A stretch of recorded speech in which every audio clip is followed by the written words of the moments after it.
come here, and perhaps more so than other retreats, what we try and do here is things a little bit different. A couple of people asked how mantra therapy started, so I thought I would take the opportunity now as good a time as any just to share a few words. A few of our friends are still on the motorway as they're returning around as well. So would you like to hear a little bit about how it started?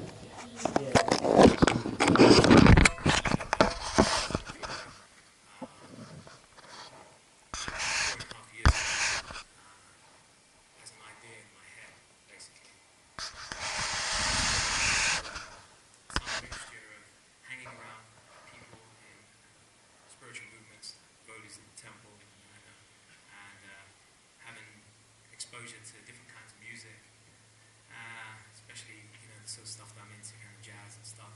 And I could see how that's Nilesh's sorry, MacGyver to the rescue. And you just have to walk within 4 meters of this. It's problem solved. It's a shame that when Ronak walks 4 meters within a woman. Anyway. So I'm aiming for about 12 digs at these two per evening, so I hope you don't mind. I think I'm up to 4.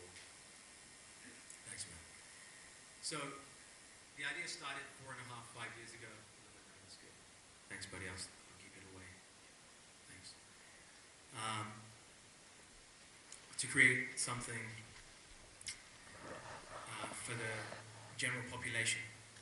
Let me put it this way. I could see that there were places of worship, churches, mosques, temples, and so forth, providing a facility, in many cases a very nice facility for people to go and worship. And I could see some awesome clubs in London where they were providing a great facility to dance the night away and pull, I could and drink or whatever you want to do. So I could see both these extremes, but I couldn't see, at least myself, a place where people could come together and kind of get high in a healthy way, get inspired, but also without perhaps sort of dogma or difficulties about perhaps or reluctances to be in the temple or a church or a mosque or anywhere where there's certain formal rules and regulations that one may have to follow. And I thought it would be nice to create something that is neither of those things, but allows people to come together to be themselves, whichever background or tradition or system they happen to adopt, and yet be able to express themselves and help each other. At the same time, bring people together who have a joy for music, whether they're amateurs or professionals.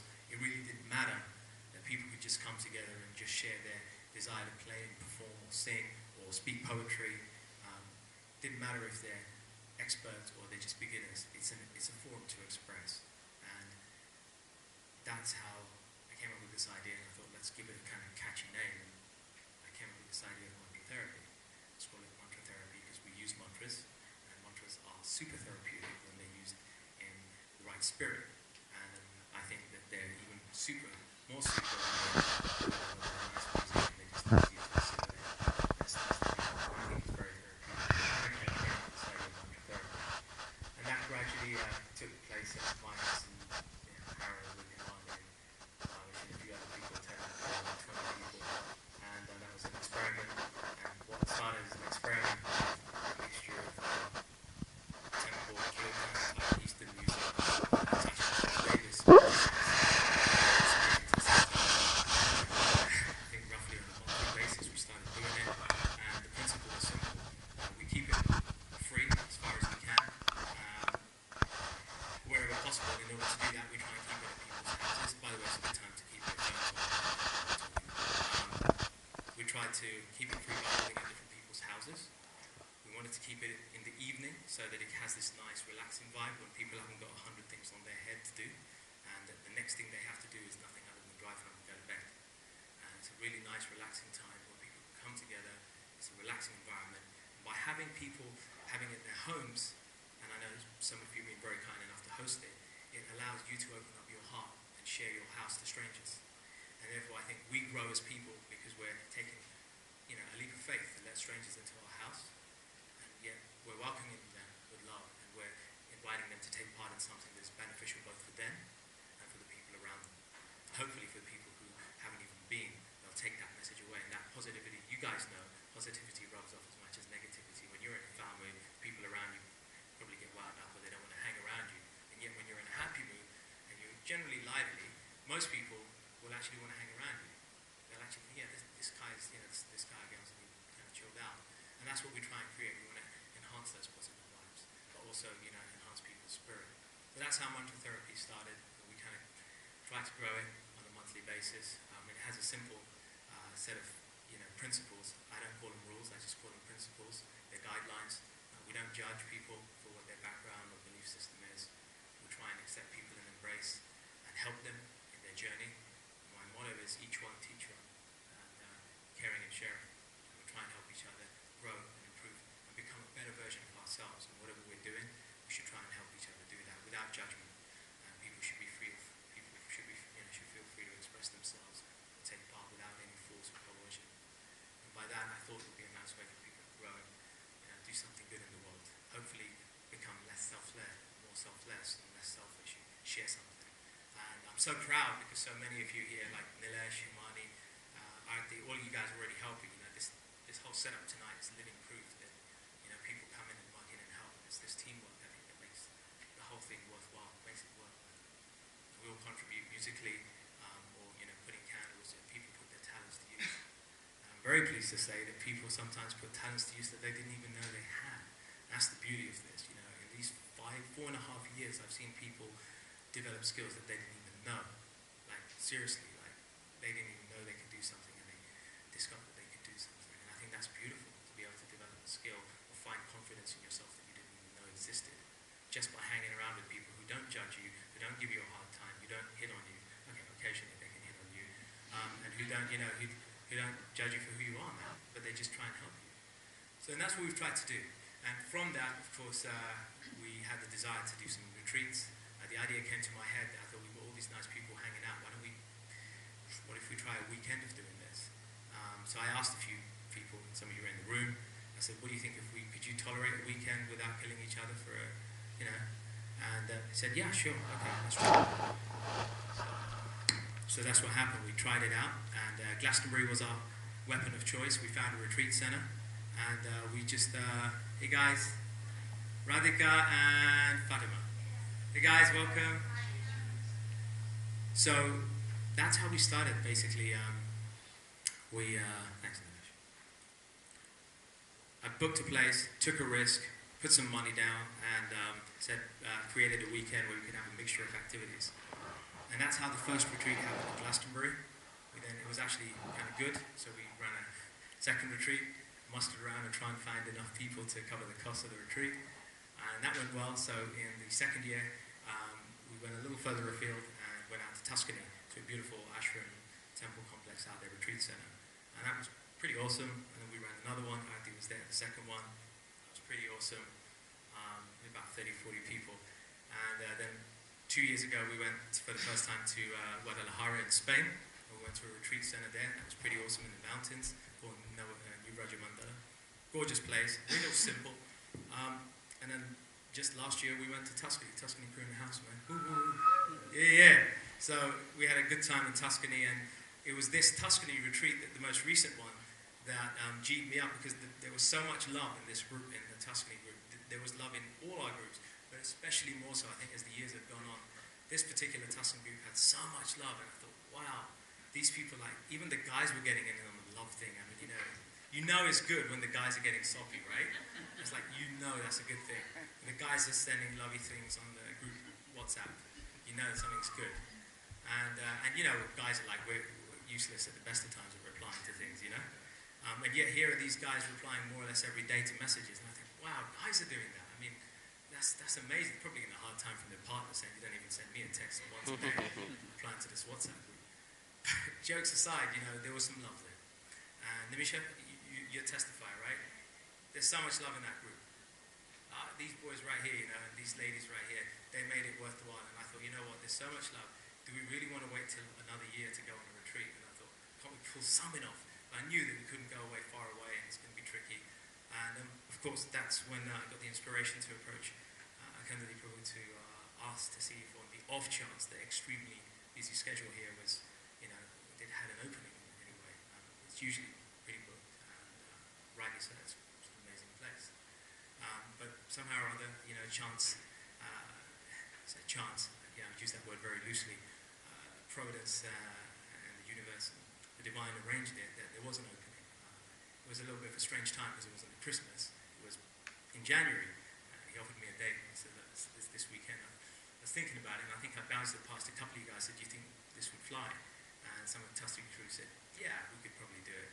And then that was the start of putting together this retreat, to say, hey, why don't we take a risk, let's try something in the UK, we won't go away far, we'll keep our budgets in a reasonable check so that, you know, there's enough money in the tank, especially after Christmas, people's budgets are lean, let's do something that's kind of cost effective but nice, and that could be a springboard to something a little bit more nicer further away in summer. And that's how this amazing place manifested. It was just super cool to be able to get it. You know, I've been coming for 15 years, I think, 12, 15 years. I came on my first retreat, guys, here. I came here on my first ever retreat as well. Like, seriously, like some of the guys who I know hung around with me just forced me, and I said, why am I want to go to a place to hang out with you lot? I'm going to get bored. And anyway, I was pretty hard to convince, but in the end, I caved in, and I'm so happy because I discovered this place, the wonderful people who stay here, and some of the wonderful Isha, and there are many others, and it was such a nice experience. I thought, this is pretty cool. So since that time, I think there were a few other retreats that were arranged, and I started coming back every couple of years, and it was like a great thing to look forward to, like every year or every 2 years, Buckland Hall, man, we're going to do it, we're going to come, we're going to hike, we're going to walk. Those were in spring, and it was a little chilly, but it was pretty cool, pretty nice, and that was the inspiration. I think that really fed, that was the fuel for me to, you know, create that seed, to plant the seed that, you know, one day I want to run retreats myself and put something together and bring people back. So it's come full circle. It's been 15 years. First retreat here, and now I'm back, and half of you guys are getting your first retreat right here. So it's a beautiful place, and over the course of the weekend, we'll hear from some individuals who are based here, or based around here, on the actual unique significance of the place here. There are a few special features of Buckland Hall and the area in this immediate vicinity that bear some investigation and are very worth discovering. So hopefully tomorrow, weather permitting, we'll get a chance to do that after lunch.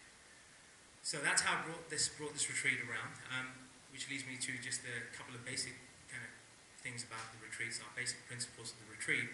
Same as the principles for mantra therapy: no judgment, and caring and sharing and helping people to grow. Minimizing the criticizing if there's something we feel that, you know, at a retreat, especially when you're together with people for a few days, you're bound to get a few bits of friction. But I would invite you to try and see that as a learning, as an opportunity to grow and develop compassion and tolerance, because everybody's here for a common reason to better themselves and have a bit of a nice time. And if we can have that little bit of compassion and tolerance, I think it builds character for us, and it makes the retreat very nice for everybody as well.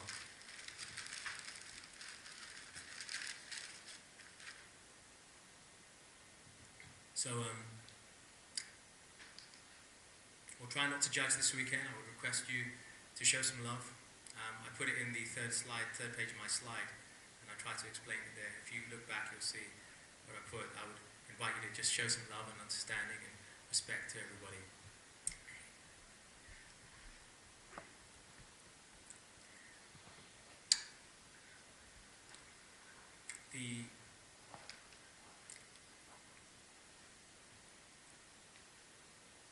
The other thing is, just to show of hands, if you've been on other retreats, I mean, other than mantra therapy retreats. Tom, surely you're the other guy. Trish, I knew you would, yeah. But there are a few of you, just a few of you been on other retreats. I've been on some other retreats, and one of the key sort of differentiating factors of other retreats, at least that I've been on, and maybe you can testify to it, is they generally have a fairly fixed program. It's fairly intense, and the program is free time is fairly limited, and you generally are expected to turn up to everything, so on and so forth. I'd like to think that our retreats are a little bit different. We have roughly 70% scheduled activities, and you've got the schedule. Does anybody not have the schedule? Please say you've got the schedule, right? Everybody got the schedule. I emailed everybody. Some of our first-timers, Nishma and everybody. So you've got the schedule. We've tried to keep it so that there's free time, so you can go and explore and enjoy. Nothing on the retreat is compulsory. Everything is optional, including eating and so on and so forth. course, having a bit of a laugh and being nice to people is compulsory. But you know, none of the classes or workshops are compulsory. Feel free to take part in what you can. Of course, I encourage you to take part in everything. And it's a great way to explore and learn something that you didn't know, or test yourself a little bit. And I'd like to invite you to use this retreat, not only because it's our retreat is a detox and transformation. And for me, transformation also means stretching yourself beyond what you normally do. And that may mean having less sleep, waking up earlier.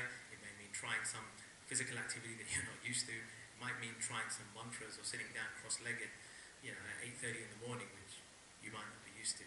I would invite you to try these things.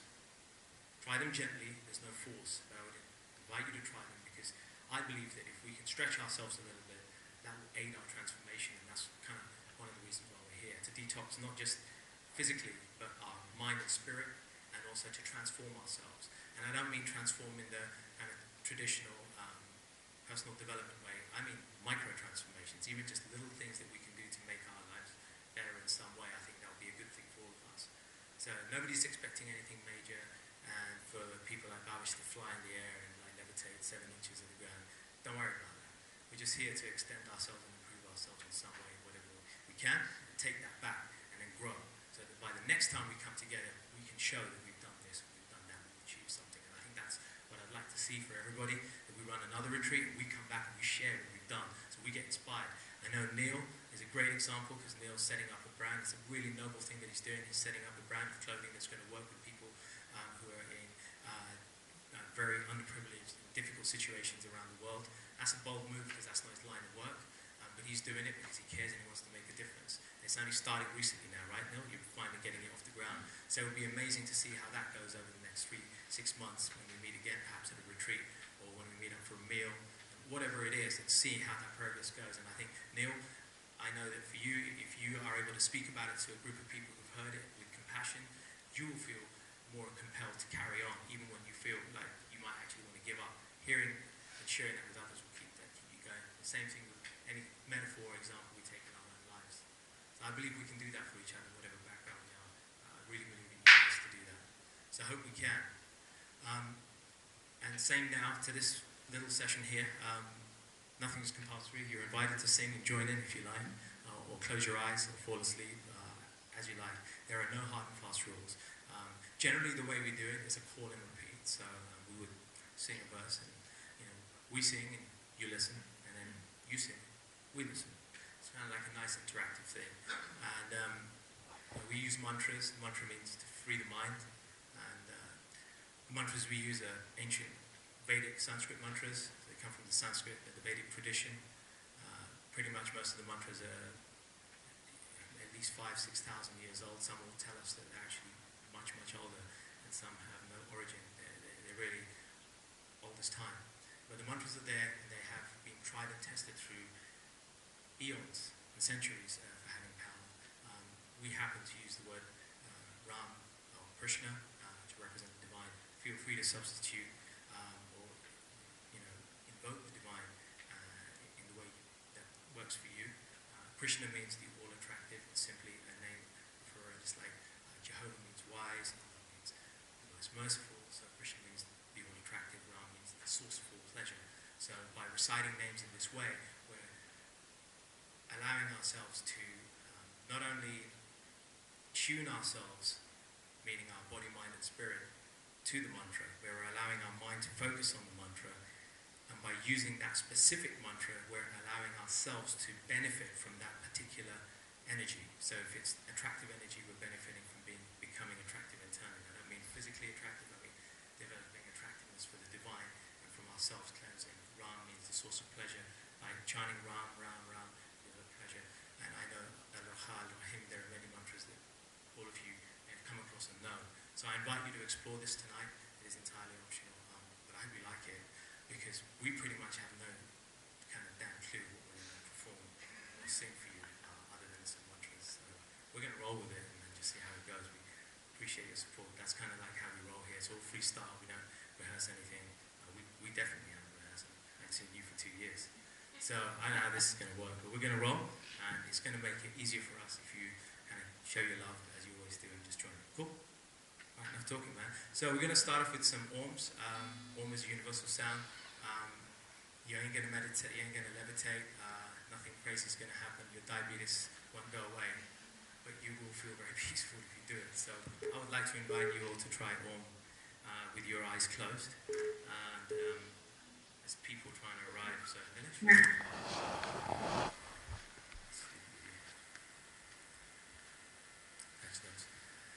So I'd like to invite you to try this with your eyes closed. You don't have to, but I'd like to invite you to do so.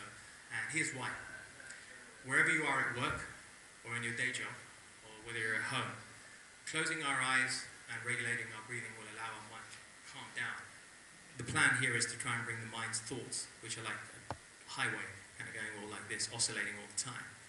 And the mind invariably thinks about something in the past, something in the future, whether it's in the next hour, like I'm tired, I want to go to bed, it's thinking about something in the future, thinking about the past, I missed that pie that was left on the table, I had the wrong type of cream, it should have been soya instead of cow's milk, I don't know. The mind's wandering, always thinking I'm really itchy and all this guy stop talking. Whatever it is, the mind is always thinking something. So the goal of doing these mantras is, one of the goals is to help the mind to become still, and obviously connect with the divine in doing so. Obviously that's therapy, mantra therapy. So a nice way to start, we always tend to start mantra therapy like this, is by regulating our breathing, and we tend to close our eyes. And once we start to connect with our breath, we'll do some Oms, and it'll be great to do it together, Oms, and when we're calm we'll do a little singing, chanting, we'll see how it goes for an hour, and then we've got loads of free time to enjoy coffee and hot chocolate, wherever you like in the building. Almost. So, are we ready? Are we good? Shall we? Okay. Awesome. So, I'd like to invite you to close your eyes.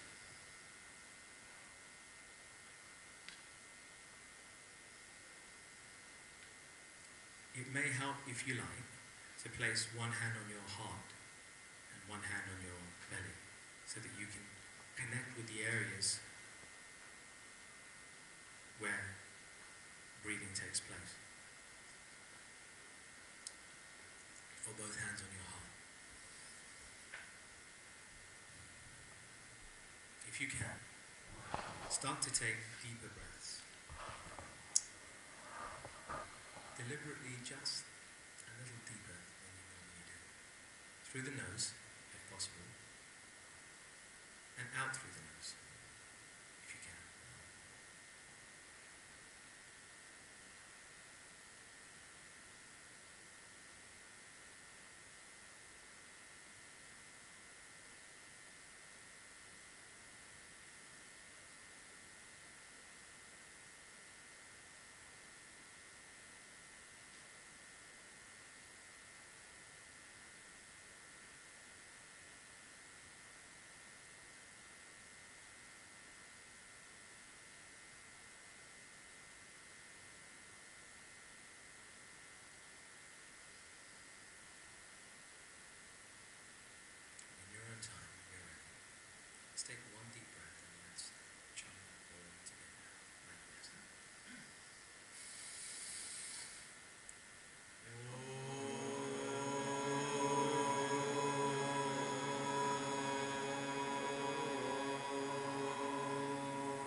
maintain that focus on your breath.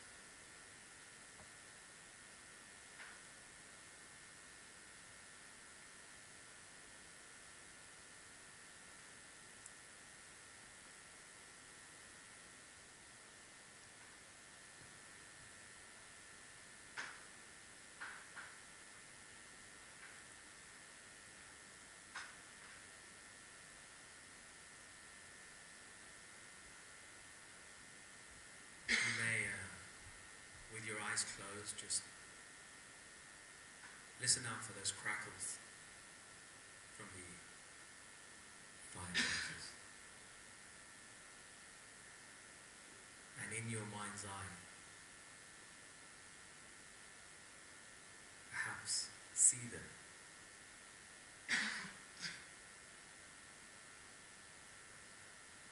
as a metaphor for the obstacles that we sometimes face, the challenges that we get in our life. Because just like the crackles of the fireplace, they occur for a little while, and then they just go. In Bhagavad Gita, Sri Krishna says, Matra sparshastu kunteya, sitoshna sukha dukkata. But the temporary appearance of happiness and distress are like the coming and going of the winter and the summer seasons. Learn to endure. Because like the crackles of the fire, they may sound harsh, but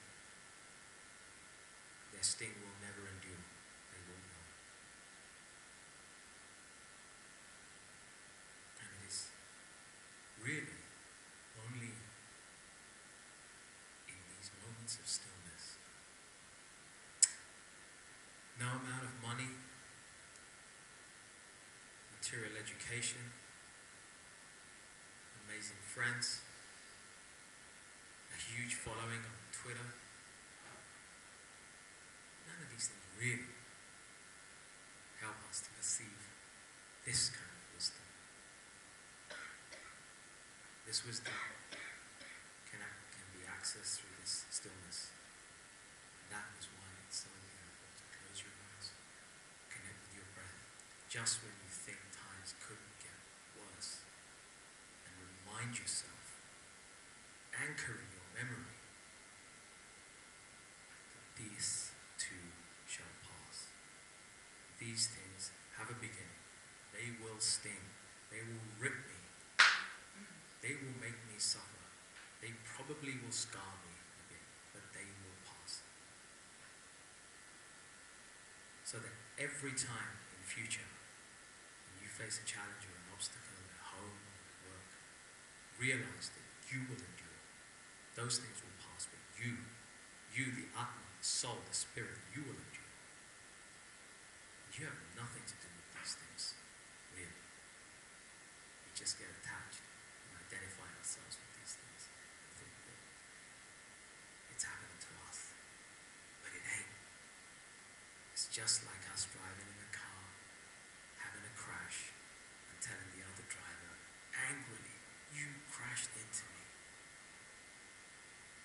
It didn't crash into you, it crashed into your car.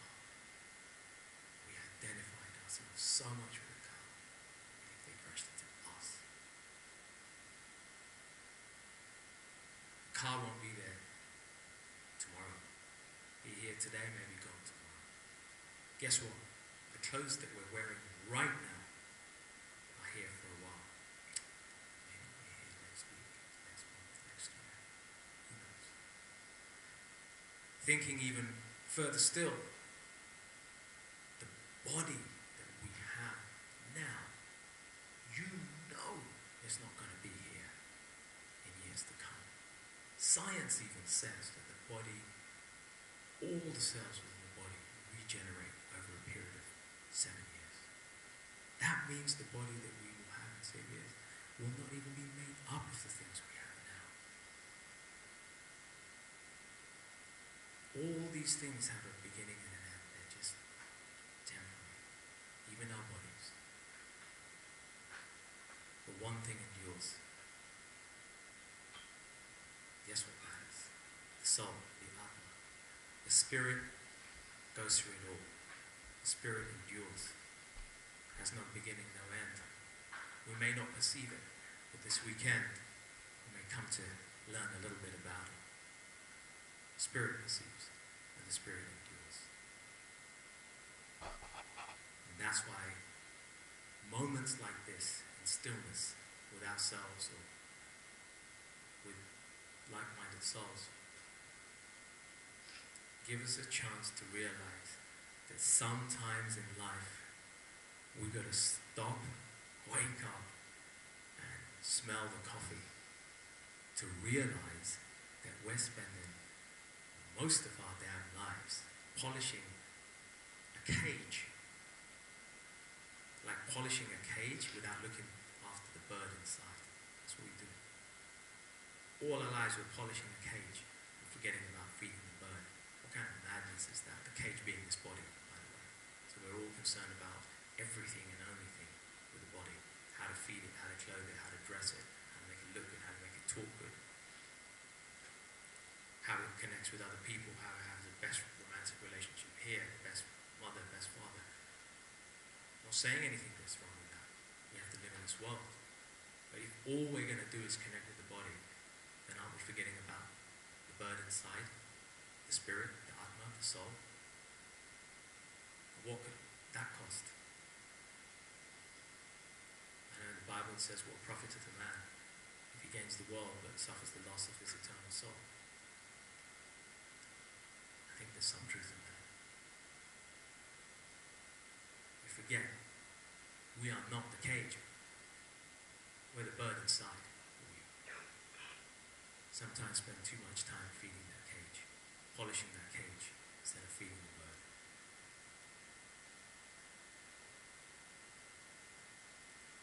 So let us chant some mantras, because that will feed the bird. That will feed the atma. And if we feed it regularly,